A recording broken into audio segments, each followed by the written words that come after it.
A woman's baffling disappearance after a Christmas family gathering in Warrawong, New South Wales, during the summer of 1993 plunged her loved ones into a state of distress and initiated a police inquiry that would remain unresolved for close to 30 years.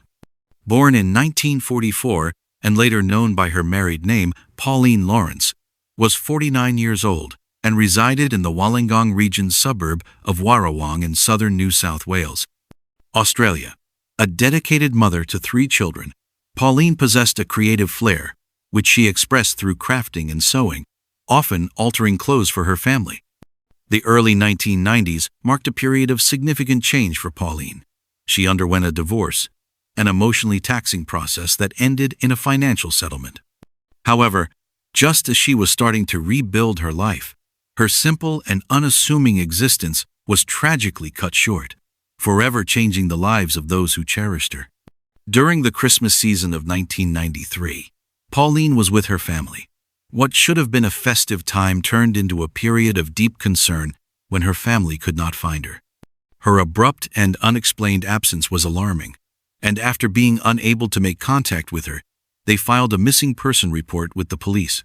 What started as a search filled with hope devolved into a prolonged and painful wait for information. Police launched an investigation into her disappearance, conducting interviews, searching the vicinity, and pursuing any available leads. Despite their endeavors, no significant clues to Pauline's location were found.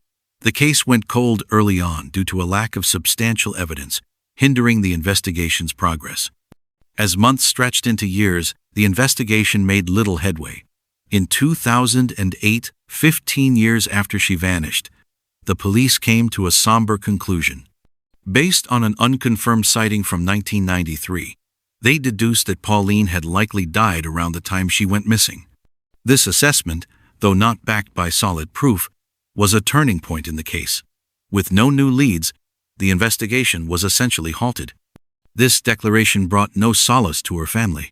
Lacking a body or a clear explanation, the official conclusion felt like a harsh conjecture rather than a truth they could accept. In 2022, nearly 3 decades after Pauline's disappearance, the case was reopened under a new initiative named Strike Force Anthea. With a fresh perspective and contemporary investigative methods, authorities re-examined old evidence and followed new lines of inquiry. This led to several searches in bushland areas where articles of clothing were found, raising the possibility that they were linked to Pauline and that answers might finally be forthcoming. A significant breakthrough occurred on May 29, 2025, when New South Wales police apprehended a 64-year-old man, Leon Buen, at an apartment in Gwynville. While his connection to the case had not been previously known, new information implicated him. Investigators discovered that Pauline had received a sum of money in mid-1994, which is believed to have led to a serious conflict. It was during this time that the situation allegedly turned fatal. According to police, Pauline was allegedly abducted from her unit on Grey Street in Winona. They believe she was killed in the bushland near the suburb of Fig Tree. Despite comprehensive searches, her body has not been found. The clothing items discovered are undergoing forensic analysis to determine if they belong to Pauline. Buen is facing 2 grave charges: accessory after the fact and concealing a serious indictable offense. He appeared in Wollongong local court on May 30th and was denied bail, with police arguing that he might interfere with witnesses. The case is scheduled for another mention in court on July 30th. In a statement, the police acknowledged the profound impact of this long-standing mystery, stating, "To this date, we still have not located the body of Pauline, which is quite unfortunate." Pauline's son, Jason Lawrence, expressed his family's feelings. "We have waited more than 30 years. We welcome today's news that a person has been arrested in relation to the suspicious disappearance of our beloved mom.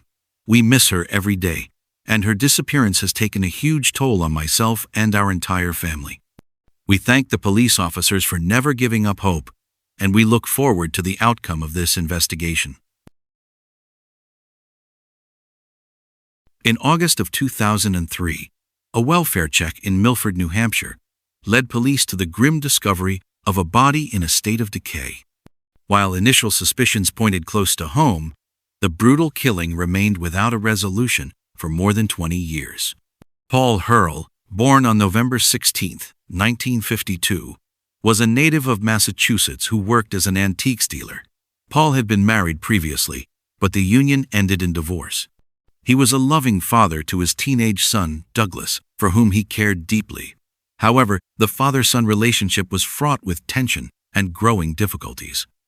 Douglas was grappling with problems that extended beyond typical adolescent defiance and had become involved with negative influences in Massachusetts, leading to legal troubles. This situation was a heavy burden for Paul, who was desperate to steer his son away from more harm. Hoping a change of scenery would help, Paul decided to leave Massachusetts to give Douglas a fresh start. In the winter of 2003, he moved to 425 Nasha Street in Milford, New Hampshire. His intention was to establish an antiques business in one half of the residence while creating distance between Douglas and the circumstances that had led him into trouble. Despite his efforts, the shadows from their past in Massachusetts continued to loom over them. On August 27, 2003, an officer conducting a welfare check at Paul's home uncovered a horrific scene. Inside, they found Paul's body, which was severely decomposed. The disturbing state of the remains prompted law enforcement to immediately begin a comprehensive investigation into the circumstances of his death. An autopsy later confirmed that Paul's life had been ended by blunt force trauma, and the death was ruled a homicide. However, the specific weapon used in the fatal assault was never made public. Investigators determined that Paul had been killed sometime between August 23rd and August 27th, providing a very narrow time frame to reconstruct his final days. They delved into his personal life, looking for potential motives and interviewing anyone who might have observed anything out of the ordinary. Authorities had reportedly been called to the Milford home for domestic disputes on multiple occasions before Paul's death. Despite the history of a turbulent home life, Douglas was not named a suspect in the killing. Complicating the situation, Douglas, then 17, was arrested in Massachusetts just hours after his father's body was found. He was charged with driving his father's 1995 Lincoln without consent and for substance possession. Even with this arrest and his troubled history with his father, Douglas was explicitly not treated as a suspect. As time went on, the investigation struggled with a scarcity of leads. With no clear suspects or motives materializing, the case lost momentum and eventually went cold. 6 years later, in 2009, the case was formally added to the New Hampshire Department of Justice's Cold Case Unit, where it stayed largely dormant for several years. In mid-2025, after more than 2 decades, investigators decided to revisit the case. The review, led by the New Hampshire Cold Case Unit and the State Police Major Crime Unit, applied fresh perspectives and modern forensic methods to re-examine the crime scene evidence. This renewed effort brought key details from a newly released probable cause affidavit to light. A critical piece of information from the affidavit was that only Paul and Douglas were in the house at the time of Paul's death. Paul's last known communication was a phone call just after 8 p.m. on August 23, 2003. This timeline, combined with the discovery of his body concealed under a tarp and carpet within the home, significantly narrowed the investigation's focus. Forensic testing on a blood-stained piece of carpet padding, which had been pushed out of Douglas's bedroom window, revealed that Paul could not be excluded as the source of the blood, whereas Douglas was definitively excluded. This evidence, while not providing a full picture, raised new questions about the events leading to Paul's death and the subsequent concealment of his body. The once cold case was now active again. On June 17, 2025, after more than 2 decades of uncertainty, 39-year-old Douglas was arrested by Massachusetts State Police in Saugus, Massachusetts. The warrant for his arrest was for being a fugitive from justice in connection with his father's 2003 cold case. A detective involved in the case suggested the long delay in pressing charges might have been due to insufficient evidence initially. He speculated that a crucial eyewitness may have remained silent for years before recently coming forward with vital new information that was instrumental in building the case for the arrest. Douglas is now facing second-degree murder charges in New Hampshire. He was held without bail after his arrest, pending arraignment in Essex County Superior Court in Massachusetts, as legal proceedings began to extradite him to New Hampshire to stand trial for a crime that had gone unsolved for over 21 years. Ryan Zimmerman left his hometown of Corbin, Kentucky, in the summer of 2015 with hopeful eyes and a heart open to possibility. At 21 years old, he was on a journey, not just across state lines to Columbus, Ohio, but into the deeper folds of his identity. Ryan wanted to discover who he was and who he could become. But that search for self, filled with promise and vulnerability, ended in betrayal, violence, and death. He had connected online with someone using the name Laurel Emerson. Their conversations had turned intimate, and eventually, the virtual relationship pulled him to Columbus. What Ryan didn't know then was that Laurel Emerson was actually Corey Buzzard, a married man presenting under an alias. When Ryan arrived, he moved into an apartment with Corey's wife, Sarah Buzzard, and their friend, Naira Whitaker, a transgender woman. The living arrangement was unusual. Corey was romantically involved with Ryan, while Sarah was in a relationship with Naira. For a short while, the household existed in a fragile, complicated balance. But as summer faded into fall, the environment grew tense. Sarah resented Ryan's presence and the bond he had with her spouse. Naira viewed Ryan as an intruder. By late September, Corey told Ryan he needed to leave. Then, over the weekend of the 25th of September, 2015, Corey went out of town to meet someone in Athens. Ryan, desperate not to be kicked out, pleaded with Sarah to let him stay. He was last heard from that weekend. 2 days later, his car was impounded. And on the 17th of November 2015, after failed attempts to contact him, Ryan's father reported him missing. His disappearance didn't raise immediate red flags. Ryan was a young adult, far from home, exploring his identity, including the possibility of transitioning, voice training, hormone therapy, and shopping for women's clothing. He had even posted to Craigslist about wanting to be the submissive partner in a relationship. His family hadn't known this side of him, which only deepened the distance and confusion.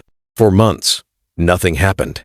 Then, on the 5th of January, 2016, a person walking their dog along the west side of Grand Lake St. Mary's State Park in Mercer County, Ohio, made a chilling discovery. They called 911 with a shaky uncertainty, saying, "I may be totally off my rocker, but I was just out walking my dog and I came across some bones that looked to me to be human."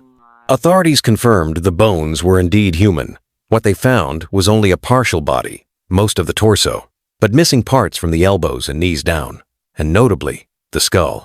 The remains bore saw marks, indicating the person had been dismembered. The discovery turned a missing persons case into a suspected homicide. A forensic anthropologist concluded the victim was a male, estimated between 20 and 35 years old. The bones were sent to the Ohio Bureau of Criminal Investigation for DNA extraction, but no match came up. Without identification, the case stalled. For 4 long years, Ryan Zimmerman was a John Doe. And for his family, there were no answers, just silence. That silence finally broke in June 2020. Criminal intelligence analyst Jennifer Lester was reviewing Columbus missing person cases when she noticed something strange. Ryan Zimmerman's DNA had never been submitted, despite being missing since 2015.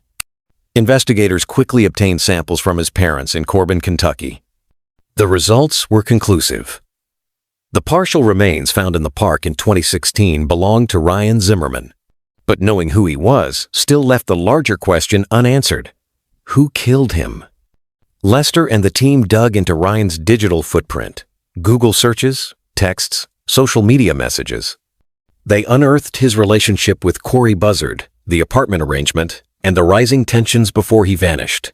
They learned about Sarah, the jealous wife, and Naira, the possessive partner. In July 2021, detectives searched the Columbus apartment where Ryan had lived. Traces of human blood were found. They also tracked down the Toyota Corolla believed to have been used to transport Ryan's remains. Though it had been traded in years earlier, It was recovered and tested positive for human DNA. The walls were closing in. On the 25th of August, 2021, authorities arrested Sarah Buzzard in Marion, Indiana, on multiple charges: aggravated murder, abuse of a corpse, grand theft auto, tampering with evidence, and more. Later that same day, police arrived to arrest Naira Whitaker at the home she shared with Sarah. But before they could take her into custody, Naira shot herself in the head. She was pronounced dead at the scene. Sarah confessed everything. She told investigators she'd grown to hate Ryan, blaming him for ruining her marriage. She claimed that he was only there for Corey, not for her, and that the constant tension had pushed her to the edge. Sarah admitted that she and Naira had discussed what to do about Ryan, and that it was Naira who first suggested they kill him. On the weekend Corey was away, Sarah waited for Ryan to exit the bathroom. She attacked, wrapping her arms around his neck in a chokehold. She held on even after he lost consciousness. Then, she and Naira dismembered his body in the bathtub, cleaned up the scene, and drove to various locations to dispose of his remains, including dumpsters at gas stations and the wooded area where part of his body was eventually discovered. Investigators later confirmed that Corey Buzzard was not involved in the killing and was not considered a suspect. In September 2021, a grand jury indicted Sarah Buzzard on multiple charges, including 2 counts of aggravated murder, 3 counts of kidnapping, abduction, assault, abuse of a corpse, and tampering with evidence. She eventually struck a plea deal. In January 2022, Sarah pleaded guilty to 1 count of aggravated murder in Mercer County Common Pleas Court. The remaining charges were dropped. She was sentenced to life in prison with the possibility of parole after 30 years. During sentencing, Sarah read a statement aloud.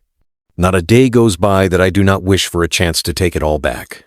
I accept responsibility in the role I played in Ryan's demise, and I will live every day for the rest of my life, attempting to redeem myself through positive actions and deeds." For Ryan Zimmerman, the road to self-discovery was meant to be a journey toward freedom and authenticity. He was exploring gender identity, relationships, and acceptance. But he walked into a trap. In that apartment in Columbus, trust was weaponized. Love turned lethal. The case, once cold and faceless, eventually bore a name.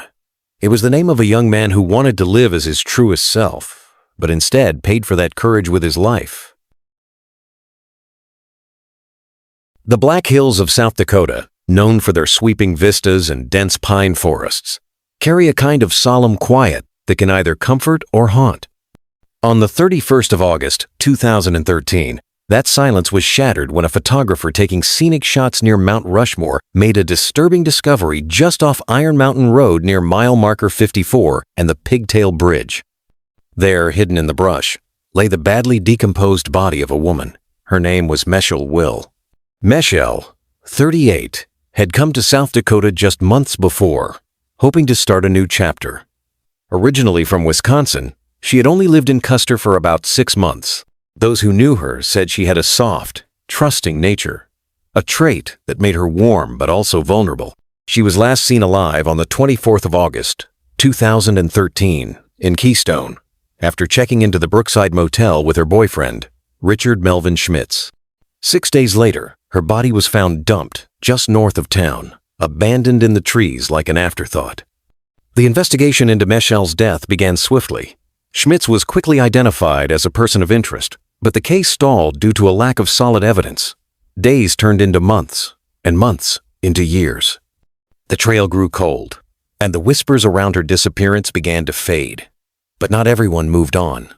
Nancy Herman, Meshel's close friend, refused to let the case die in silence. She became a one-woman movement for justice, plastering missing posters, raising reward money, and creating a Facebook page titled Help Find Meshel's Perpetrator, where she operated under the handle Granny Gunning to Get Justice. In 2017, the Rapid City Journal featured her in a story aptly headlined, Granny on a Mission to Solve Friend's Demise. "I want justice for Meshel," she said. And she meant it. Behind the scenes, law enforcement was still quietly working. The Pennington County Sheriff's Office, along with the Custer County Sheriff's Office and Rapid City Police Department, never stopped re-examining the case. Sheriff Kevin Tom later said, We never gave up on the Meshel will case. After 8 years of hard work, we are pleased to finally arrest the person we believe is responsible. On the 16th of July, 2021, nearly 8 years after Michelle's body was discovered, Schmitz, then 53, was arrested at his home near Hill City. The arrest was the result of years of interviews, forensic reviews, and unrelenting persistence.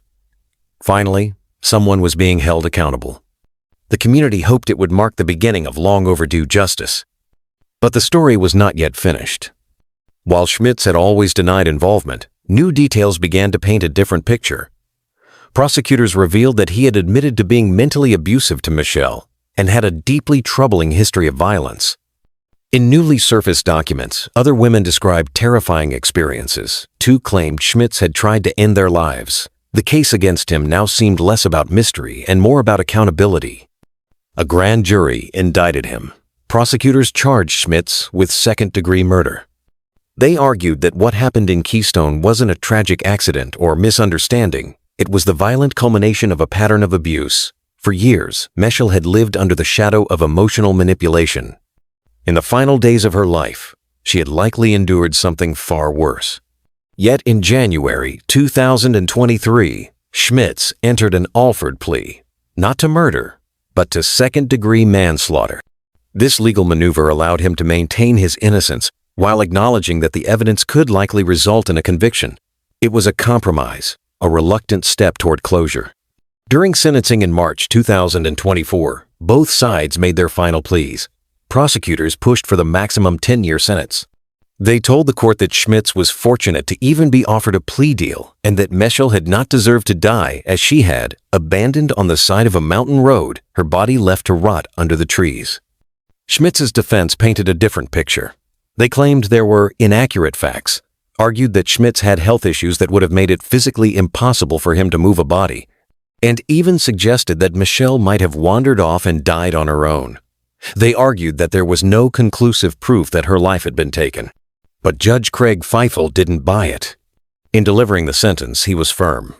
Releasing Schmitz would be inappropriate, he said, citing the continued danger he posed to the community. The court handed down the full 10-year sentence, with credit for the roughly 2.5 years Schmitz had already spent in custody. It wasn't a life sentence. It wasn't even a murder conviction. But it was something.